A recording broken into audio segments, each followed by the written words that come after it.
What's up, guys? My name is Best in the World, and we are here with episode 3 of the Best for Business Network, Sunday, February 2nd, 2014. I am almost ready, but while you are waiting, listen to Dolph Ziggler's best promo I have ever heard. Alright, and I will be right back, and we'll start. Enjoy.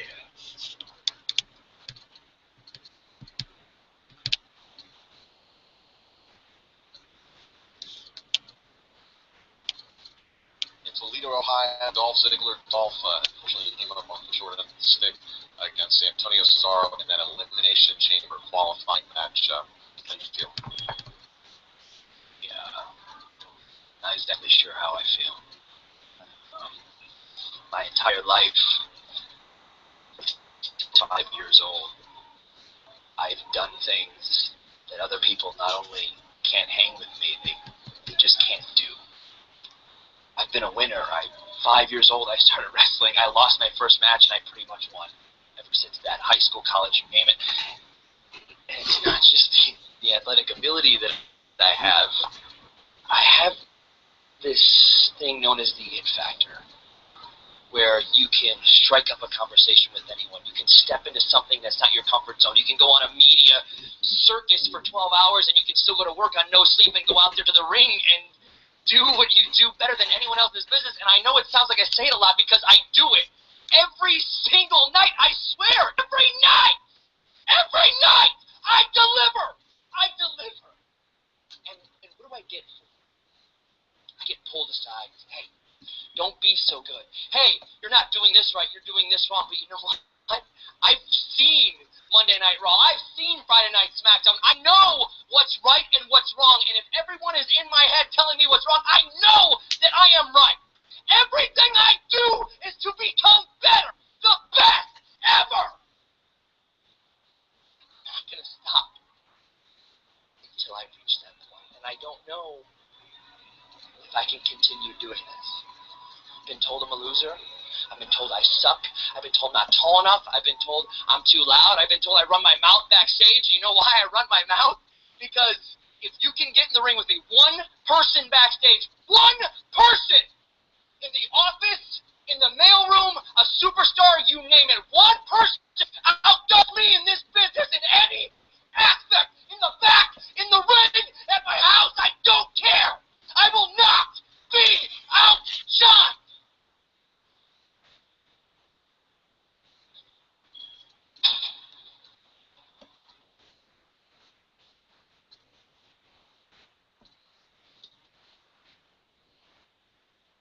Alright, guys, I am almost ready. I'm serious. I'm almost ready.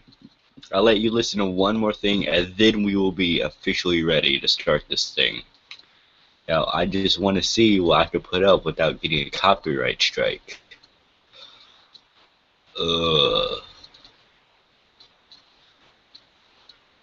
How about a Ryback? No. That's not good enough. Oh, I got it. Alright, this next music clip is by Waste Management. It's a Royal Rumble theme song, and if you are a hardcore wrestling fan like myself, it describes every single feeling that you had that night. I will be right back after this.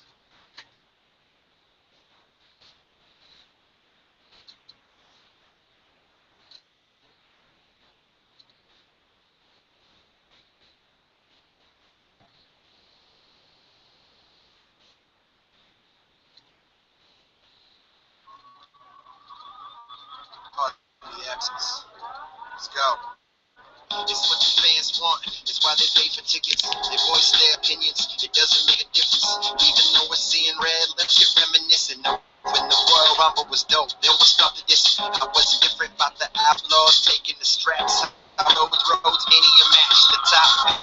Ace and title, yeah, we get the show off. They canceling it. Anybody saying work was stupid bombs. It's the real at the barricade was super. At most events, that would have been the last match. I was cool with Bryan losing, thought he'd have the last laugh. Match 2, to make sure it's time on and thinking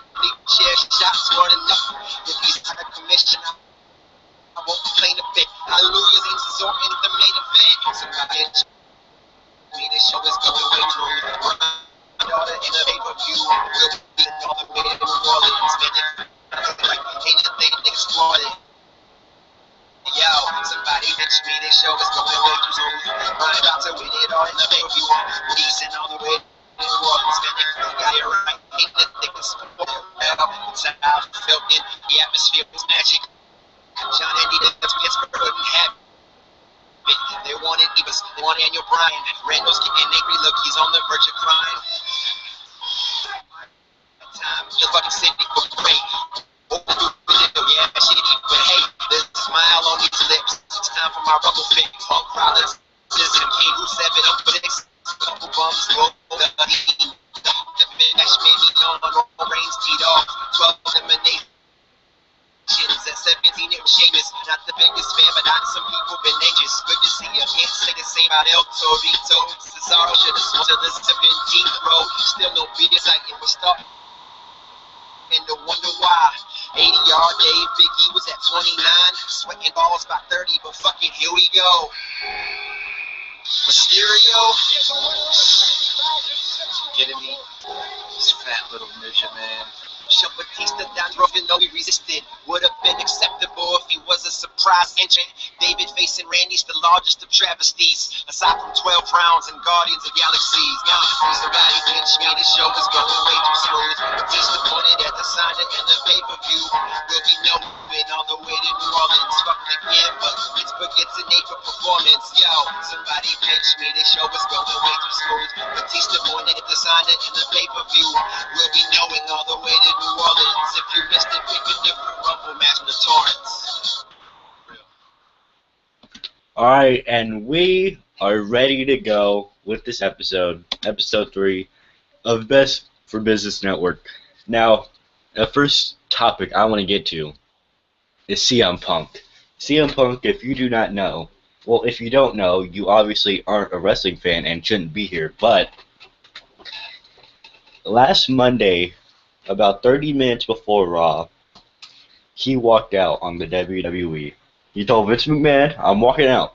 I'm taking my ball and I'm leaving. I'm going home. And the internet has been buzzing. Well, not buzzing. It's been raging. It's been complaining. It's been ranting. All about it. Some people are on one side saying he's completely selfish and that he's messing up all of the WrestleMania matches that are supposed to happen. The other side is saying, well, they haven't been treating him right. He hasn't been in very good programs over the last year since he was with The Rock. And then there's stories about he's not getting compensated as much as he would like to for live events. On top of that, he was sick. He's been sick since like September, so that's got to take a major toll.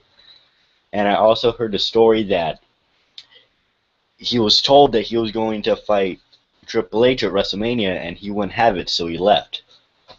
And there's a few more. He's upset about Batista coming and taking Daniel Bryan's place in the main event at WrestleMania.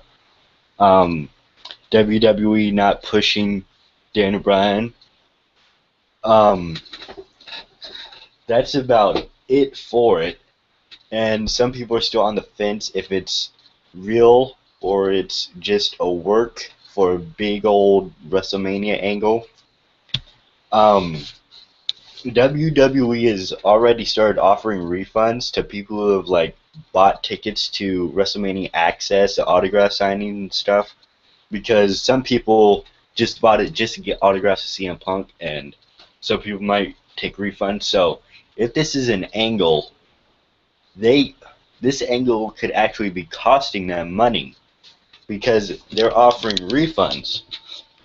But if this is an angle, I think this might be one of the best angles I've ever seen.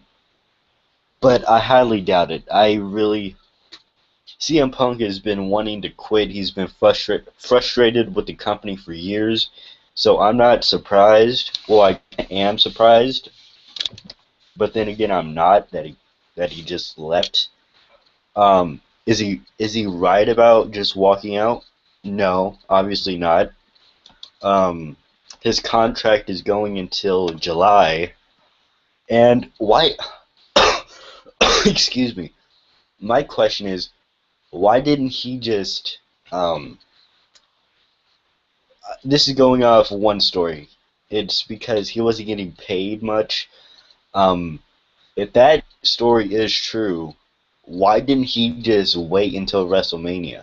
to big old WrestleMania paycheck. So that story, to me, I think that's already crossed out.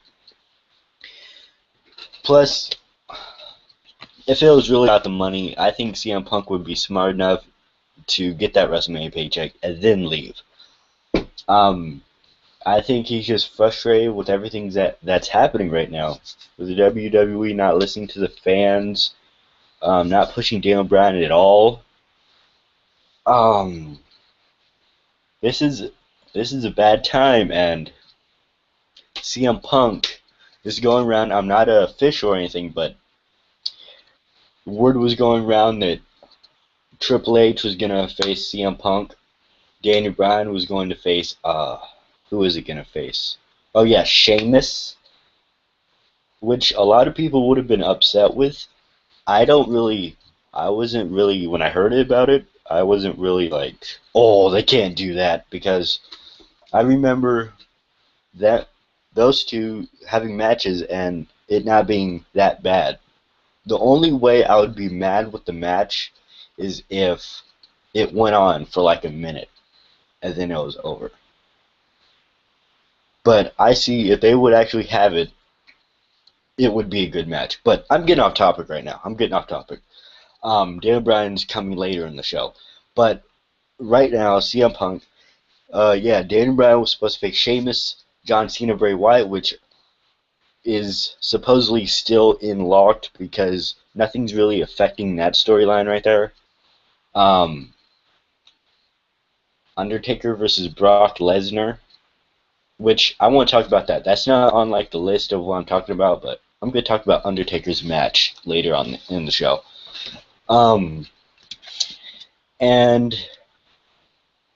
Batista versus Randy Orton, which I think if that is still going to be the main event, the fans, this is completely outrageous, but I see all of the fans in the arena just jumping over the barricade in the ring and just totally just like attacking both Batista and Randy Orton. Like just killing them, because that match I don't want to see at all. Nobody wants to see that match. Excuse me. But CM Punk leaving, that's kind of affecting everyone, you know? That's Triple H is left without a match. And so that means the writers have to get him a match, which they're probably going to give him Daniel Bryan, so they're going to have to work away from not turning Sheamus heel, which, I'll be honest, most of you listening right now will know this. The reason Sheamus is in Elimination Chamber right now is to turn heel and cost Daniel Bryan the championship. As of the current storyline right now, they're like rewriting it as I speak right now. They're all over the place. But so they're gonna have to work a way to keep Sheamus face, and then Daniel Bryan's gonna go on to face Triple H, which is gonna suck for Sheamus, you know, because that's affecting him. He's not gonna have a WrestleMania match, all because CM Punk left. What else can it affect? It doesn't really affect that much now that I'm talking about it, but it still affects people, you know? Like,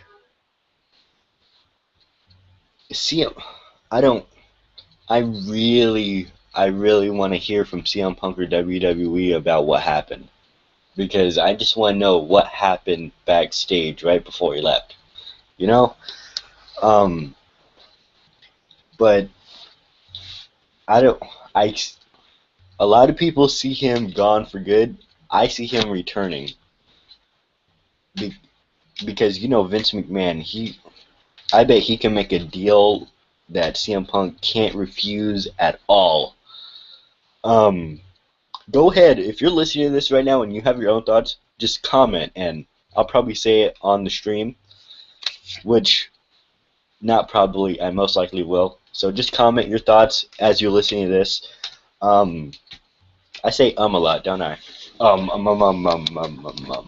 This is the first stream I'm actually doing solo right now. Um, there I go again.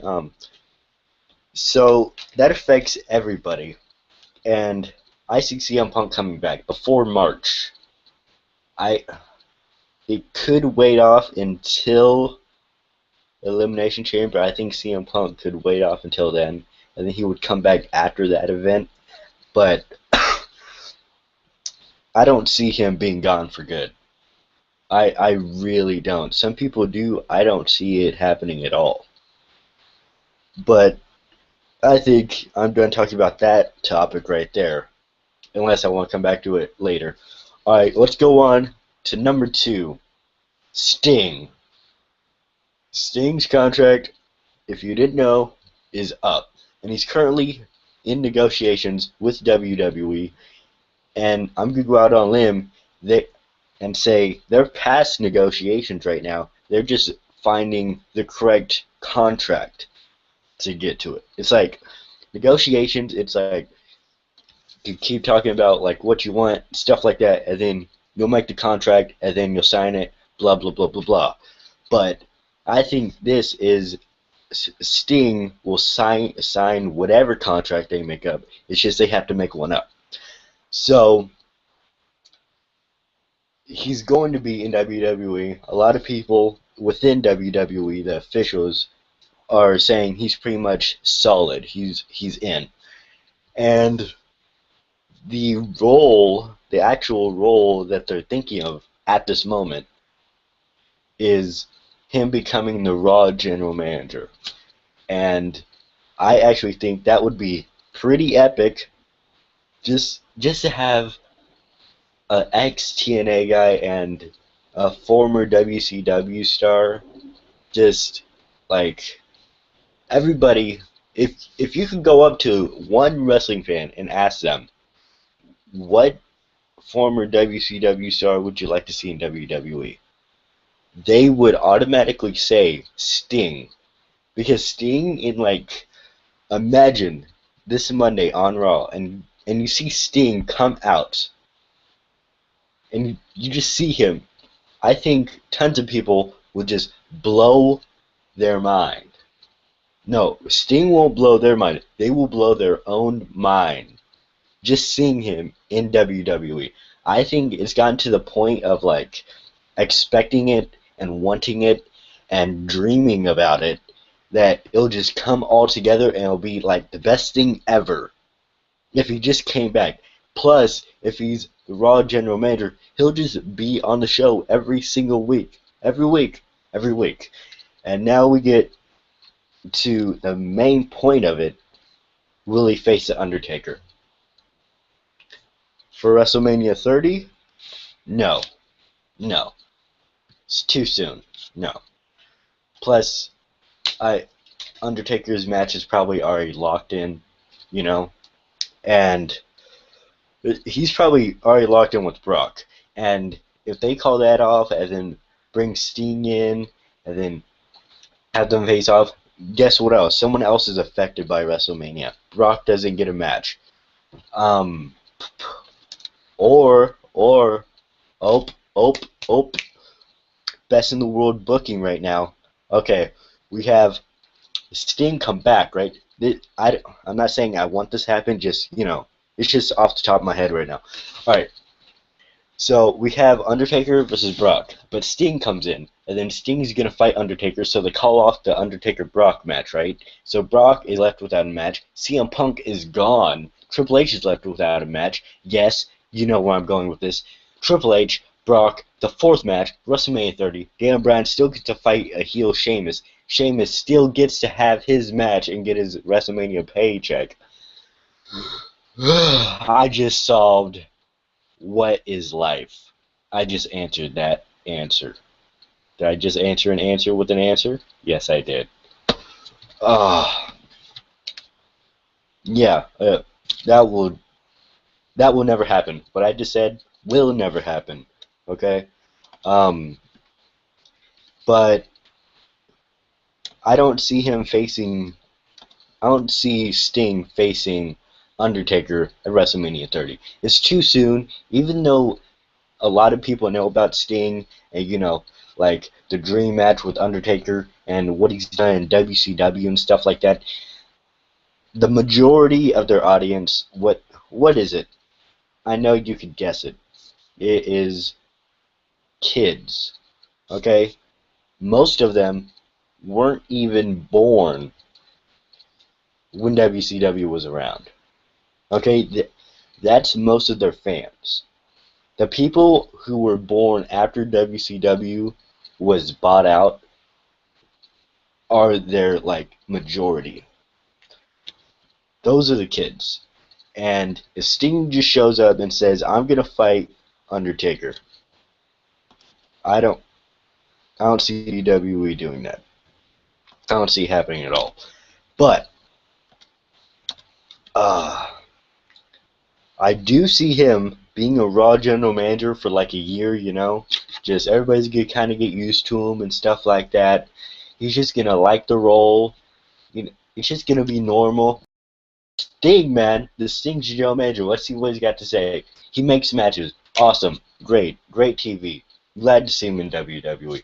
Keep going for that for about a year, and then Undertaker returns after his successful match against Brock Lesnar. Comes back, he wants to face somebody. WrestleMania 31. And then the lights go off, Undertaker comes out, and it's almost like what happened when they were going into WrestleMania 27 with The Undertaker and Triple H. So, The Undertaker's about to talk, and then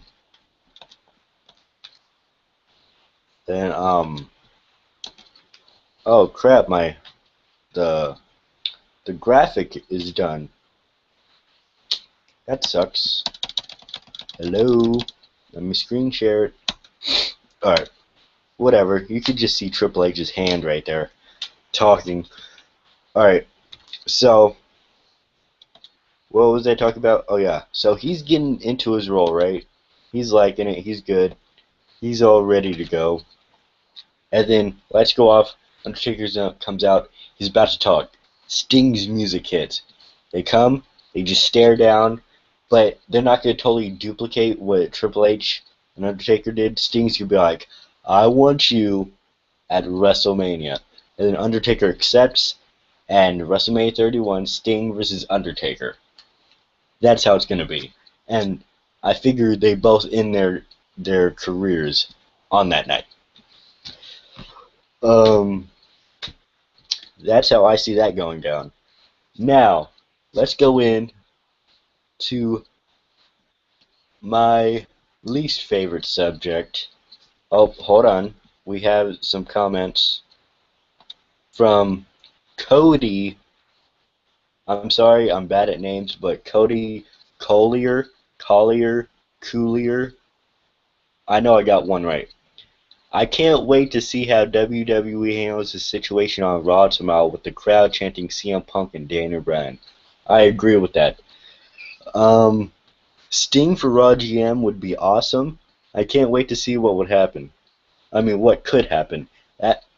Yeah, Sting, I think that will be an unexpected thing. Like, for a Raw general manager, and then you don't know what he's gonna come up with, you know? You know it's like all scripted and all that, but like I bet he's gonna bring like entertaining matches like every single week. It's gonna be cool. And he also says, besides Undertaker, who would you want Sting to face if Sting would have more than one match if it comes to WWE? Oh, that's a tough one. Excuse me. I would have to say, crap. That's a good one. That's a good one. That's a good question. I think it would be. Ooh.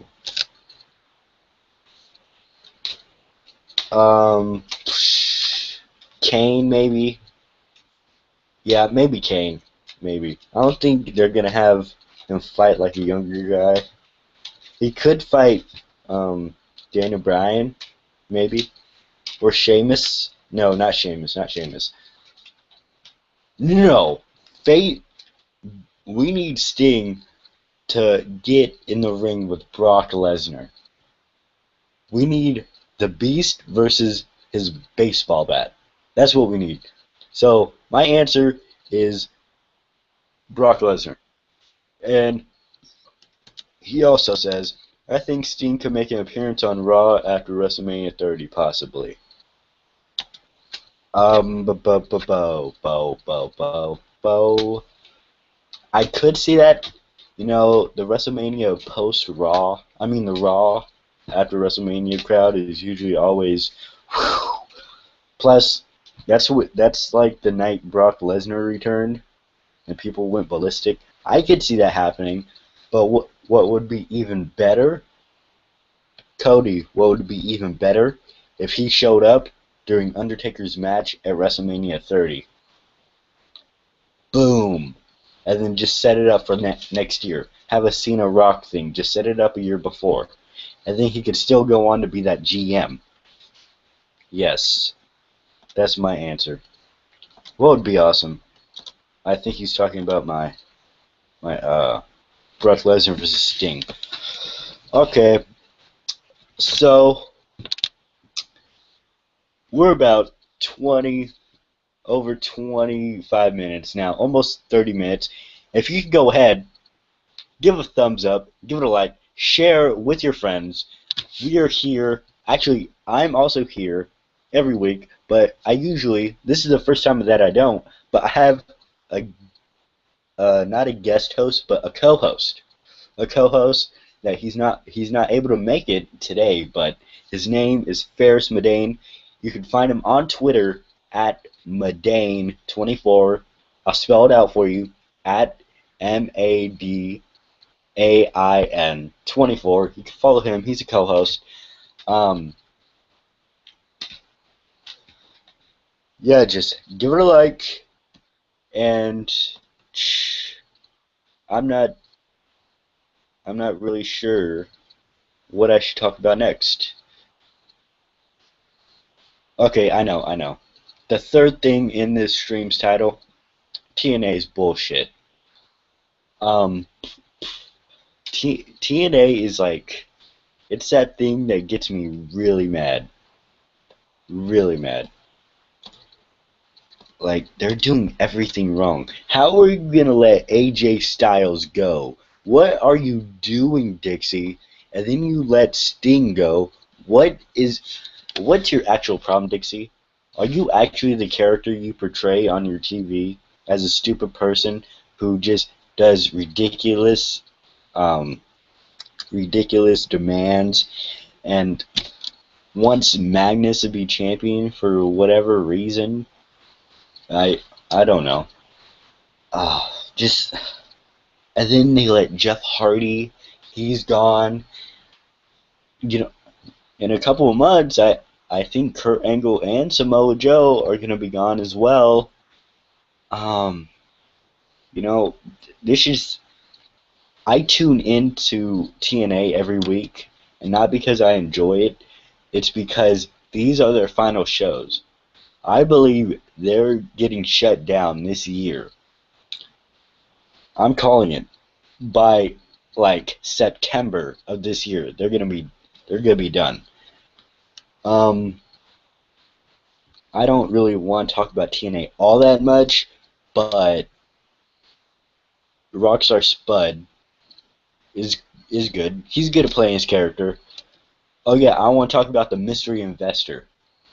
If you don't already know, I'm just spoiling it for you. It's MVP. Okay. I have a question about the storyline, and yes, before I start on this, I do know it's a storyline. But, okay, so you had this investor, which means they're like buying up shares for your company, right? How is the president, the runner of the whole freaking operation, not gonna know about this investor? And they're gonna keep it secret from her for weeks. How is that gonna happen? I know it's a storyline, it's supposed to like build drama, but okay, when you make storylines, you gotta have at least some logic and sense when you make them. But, you know, I guess that's TNA writing for you. But I'm going to stop my thought right there. Cody commented again. He said, how do you think WWE will treat AJ Lee because of Punk leaving WWE? And do you think AJ could choose to leave and support Punk? No. I think they're going to treat them separately. AJ had nothing to do with Punk leaving WWE. Everybody in WWE knows that. I don't think they're going to treat her any different than just because he left. Okay, it's like if um it's like if we had oh, that's a bad one. I was going to say if we had John Cena quit and Nikki Bella would still be there, but I believe if John Cena quit, they would fire Nikki Bella because the only reason she's there is because of John Cena. So that was a bad one, but like, okay. Let's say we have Brandy Runnels. If you don't know who she is Cody Rhodes' wife. Let's say if she quits, right? If she leaves, and they like needed her to do like get like guest commentary on NXT or whatever. They needed her, and you know how NXT does like tapings? They do like 4 episodes or something one day, and they needed her for the commentary, but she like quits. Um, well, they. I'm gonna ask you this: would they treat Cody Rhodes any different? No, they wouldn't, because Brandy Runnels is her own person. She does what she wanted. She wanted to quit. That shouldn't affect Cody at all. I hope you get where I'm coming from with this, Cody. I don't think I can explain myself any further, but I don't think AJ's quitting. Like, no, I can't explain it, but I don't see her quitting as well. Like, she's like on top of the world for the Divas right now. She's the longest reigning Divas champion in the history of WWE. Um, she's still getting that paycheck. She's getting TV time. She's the most over diva in the division. I don't see how she would just want to leave like that. So, to answer both your questions, no and no. Alright, let's move on. What else? What was I talking about earlier? Oh yeah, I would like to share with you guys my like fantasy or whatever Undertaker retirement match or something.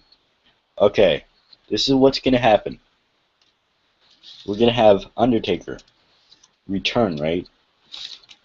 You're having him return, want to face somebody, and then John Cena comes out. He says he's faced everybody, he's beaten everything. He's one of the greatest WWE superstars in history, and he wants to try to break the streak. Undertaker agrees, and they have their match. It's a good match. John Cena carries the match because, you know, Undertaker, because of his age and stuff. And we had the match. John Cena looks like he's about to just totally destroy Undertaker. Undertaker kicks out. He does a leaping tombstone on John Cena, gets the 1, 2, 3, but I forgot to tell you, it's for the WWE Championship, and he gets a 1, 2, 3. Undertaker wins. He wins the WWE Championship, and he does that little pose on one knee where he's holding up like the title belt or something. The lights go off, and they turn back on. The Undertaker's gone. John Cena's still standing in the ring, and the belt is just laying right in front of John Cena. And we never see Undertaker ever again. Because, you know, Undertaker, he's that type of person who doesn't like to break, like, character. So I highly doubt that he's going to come on Raw the next night and do, like, a retirement speech. I think the best we could have Undertaker, like, breaking, like, his character again is when he's inducted into the Hall of Fame. That's about it. But I see like the character Undertaker not returning after that. That's my fantasy and dream last Undertaker match. But I think Undertaker could still go until at least WrestleMania 33. I think at that point he's got to just stop. That is if like for the next couple of years he does like those matches with like the ones he does with not Triple H, the CM Punk, where it's just a guy who knows how to carry a match and work with Undertaker, knowing his age. If he could just do a couple more of those, he could go for like 2, 3 more years. What else would I like to talk about? We're running on like 35 minutes right now. 35 minutes. Oh yes. I would like to let you know again. Please leave a like. But I just found out someone gave us a dislike. Why did we get a dislike? It's probably dislike, man. To the person who disliked, I have a question for you. Why are you still watching this? But I would like to thank you for your downvote. It was very, very appreciated. You taking your time to do that. You got my attention. Thank you. I would like to let you know, go head over to youtube.com/bestintheworld 400. Tonight, after the Super Bowl, I will be releasing a WWE theme song mashup, and I don't want to let you know what people's themes are, but there's gonna be a mashup today. And go ahead, check out all my other mashups. I have a good like 10 of them, and like at least 5 of them are in HD 1080p. Go head on over there. Go check out yesterday's stream. Yesterday we had episode 2. It was me and my co-host Ferris Medane, and we were talking about CM Punk, Sting, Elimination Chamber, Royal Rumble. Did I already say CM Punk? But yeah, CM Punk. We had all of that. And I want to get to the next topic. Alright, I want to get to the next topic. Alright. Elimination Chamber predictions. Okay, the current, there I go. I got it. The current Elimination Chamber is for the WWE World Heavyweight Championship and features Randy Orton, John Cena, Antonio Cesaro, Christian, Daniel Bryan, and Sheamus. I want to let you know what I want to see. I want to see Antonio Cesaro do his uppercut onto, if you're watching yesterday's stream, you would hear the exact same thing. I want him to uppercut the pod until it breaks. I want him to put the pod in the ring and do a Cesaro swing a good 100 times and throw the pod out of the ring. That's what I need. And then I need Daniel Bryan to win the match because Randy Orton and him are the final two. Randy Orton's on the floor. Daniel Bryan goes on top of the pod, and he jumps down, does a diving headbutt. And while they're doing that, I need all of the other fans watching. I need them just to start seeing Chris Benoit's theme while he's going down, like do do do do do do do do, and then he just hits the headbutt. That's what I need to see happen. Make it happen, WWE. But seriously, my prediction for that match, I see either Randy or Daniel winning. It's between those two. But I'm kind of disappointed because I was kind of expecting Roman Reigns in the chamber so I could see a spear through the pod. But an uppercut to the pod is going to be 100 times better. Can we agree on that? Yes, we can. I'm sorry if this is awkward, because I'm doing it solo. I'm not very good at streaming solo. This is my first time right now. I was a lot better yesterday. Um, I'm not ready to talk about the main topic yet, you know? Not ready for that. But I think if it's coming down to it, I think we gotta do that. You know what I'm saying? And I'm still kind of pissed that I can't get the graphic, the episode graphic back on there. I'm getting really mad right now. But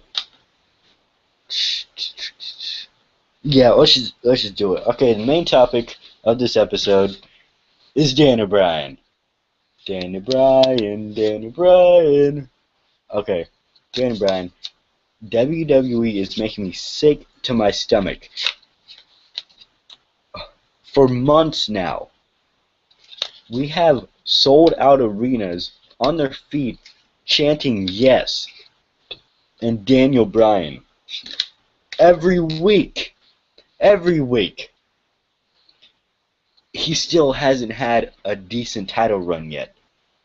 He's gotten screwed time after time after time after time after time after time after time, getting dropped down to do a Wyatt's family thing, and finally get an Elimination Chamber WWE World Heavyweight Championship match. But he's probably most likely going to get screwed out of that one too by Sheamus to set up their match, and they're just shoving Batista down our throats. He comes back out of nowhere and just wins the Royal Rumble and is going to get a championship match. And we're going to see Randy Orton versus Batista. Nobody wants that. 30 years of WrestleMania. When you think of 30 years of WrestleMania and how it could be the best main event of all main events, Randy Orton versus Batista never comes into mind at all. It doesn't. What comes into mind of every wrestling fan now, whether it be the internet or the casual fan, they love Daniel Bryan. And they want to see him win the WWE Championship, but they also want him to win the Royal Rumble as well. But they just screwed us out of that. And plus, they didn't even put him in the Rumble. Why not? I would have been a little less upset if they would have put him in the Rumble. And they did that just to fuck with us. That's Triple H just giving us the middle finger right now.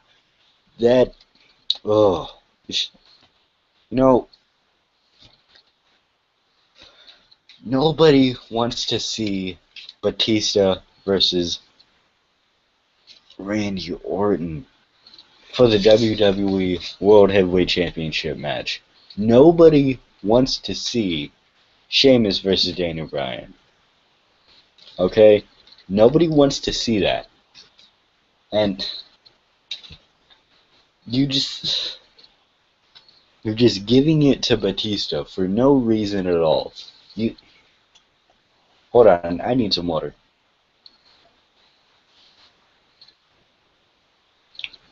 How many times, WWE, do you need to have fans hijack your shows and your pay-per-views for you to get it? They want Daniel Bryan in the top spot, WWE Champion, main events of everything, covers, cups, everything. They want him everywhere. They absolutely love him. You need to stop giving John Cena everything, because Daniel Bryan is more over than him than he's ever been. Ever. Even in his Thugonomics days. Daniel Bryan is more over than John Cena completely. You need to get off of John Cena and start going on to Daniel Bryan. You need to start putting trust in him, and oh no, we don't know if he could sell pay-per-views and tickets. Yes, he can. Yes, he can. Have you seen everybody who bought your tickets chanting yes? Do you think they really bought their tickets for Randy Orton? No. Did they buy it for Batista? No. You had Batista win the Royal Rumble, right? And what happened after that? He got booed out of the building. They literally took his character and turned him into a heel. He was flipping people off after the show. What kind of face does that? Because he isn't a face anymore. People don't dislike him so much now because he's not Daniel Bryan that they turn him into a heel. They're turning him into a full-fledged heel. What's really the problem with Daniel Bryan being on top? Like, really? Randy Orton? What's so special about Randy Orton? I get it, he's good, but Daniel Bryan is better.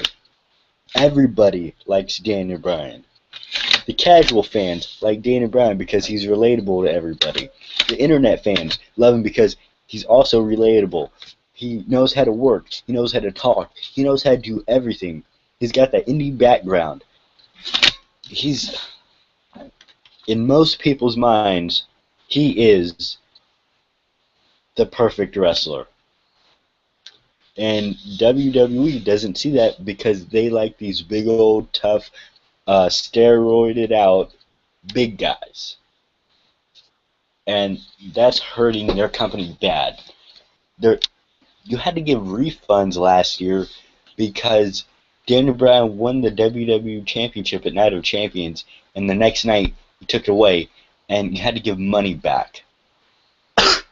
People would have been fine if you would have kept the WWE Championship, right? They would have been fine just giving you the money to see Daniel Bryan as champion. But you took that away from them, so they took their money back. They pay to see Daniel Bryan. How can you not understand that at all? We don't want Batista. We don't want Randy Orton. We don't want John Cena.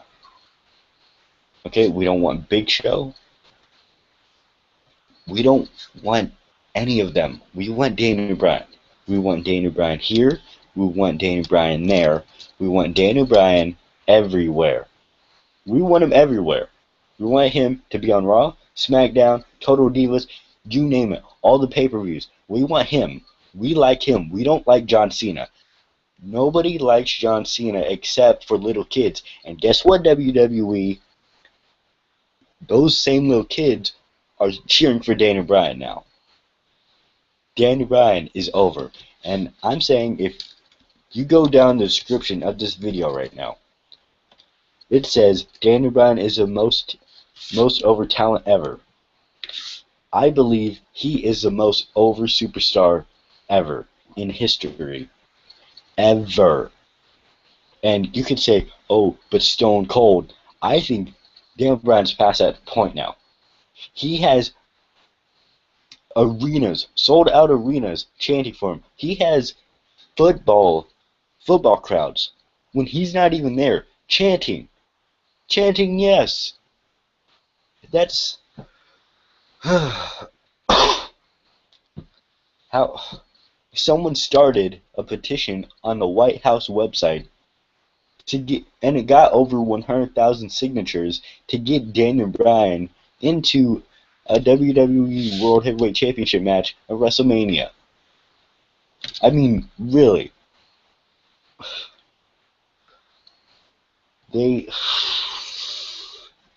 It's just, now I think they're just doing it on purpose, and that's going to hurt them real bad.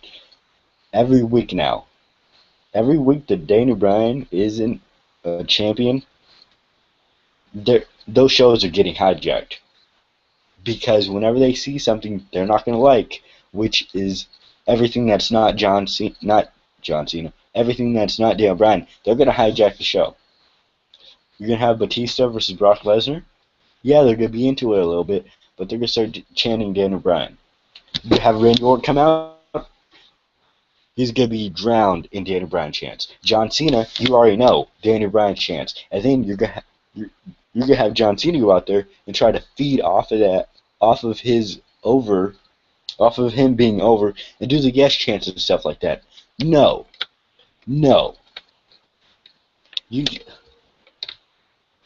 If I were Dan Bryan, I would be so frustrated.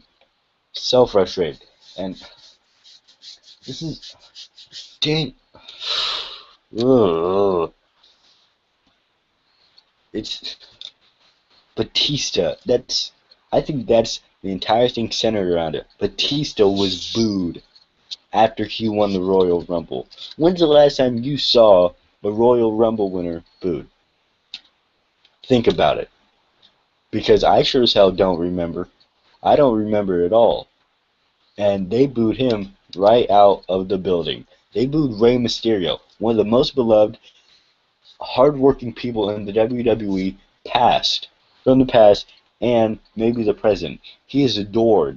But when he came out at number 30 and everybody knew he wasn't going to be in the Royal Rumble, they killed Rey Mysterio with boos. They killed him. That screwed them over big time. Big time. And I think the only way the WWE can get themselves out of this horrid mess is if they give Daniel Bryan the title of Elimination Chamber and just let him have a nice long run, and people will absolutely love it. Like, what's the thing? What's your fix on Batista versus Randy Orton? What is so good about it, WWE? What is good about it? Because I don't see anything that blockbuster caliber match for the 30th anniversary of WrestleMania. I don't see that being a huge match. I think I'm getting a little tired of talking about this now. It's just getting me really pissed off. You could follow me on Twitter. The link is down in the description, twitter.com/bestintheworld. But the O in world is actually 0, and there's an underscore after world. So it's BestInTheWorld. Subscribe to me. Subscribe to my channel, youtube.com/BestInTheWorld 400. There's a new theme song mashup coming out today after the Super Bowl. That's about it. Subscribe to this channel for weekly talk shows like this, but I'll actually have a host next time. I think that's about it. I think I should play out something, Just play something out. I mean, I already let you guys hear the Dolph Ziggler promo, right? Dolph Ziggler promo, the Royal Rumble rep. Let's see what else I got in here that I could play you guys out.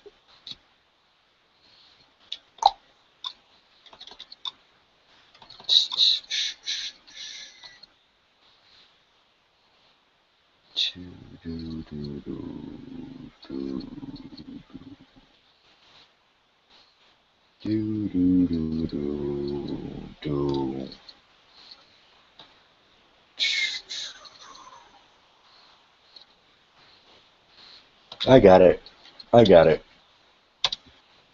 Do you guys remember Bobby Roode's Ego Hall of Fame induction?